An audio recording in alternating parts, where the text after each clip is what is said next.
जिंदगी भर आप 3 बातों का मामूल बना लो तो आपकी कयामत तक के आने वाली नस्लों में इंशाल्लाह दीन दाखिल हो जाएगा और कोई फकीर नहीं रहेगा। नंबर 1, 313 मरतबा सूरह इखलास पढ़ने की आदत डालो,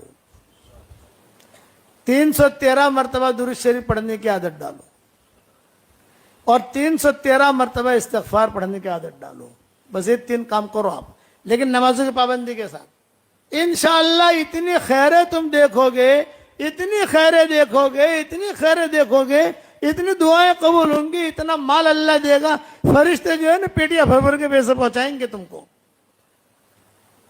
करोगे इंशाअल्लाह? तो 313 मरतबा सूरह इखलास पढ़ने की आदत डालो, ठीक है? तो 313 313 313। अरे बाज लोग तो ऐसे हैं कि खाली अपने जेब में लिख के रखते हैं 313 313 313, तो भी मालदार हो जाते हैं। बदरीन की तादाद है, बहुत बड़ी चीज है ये।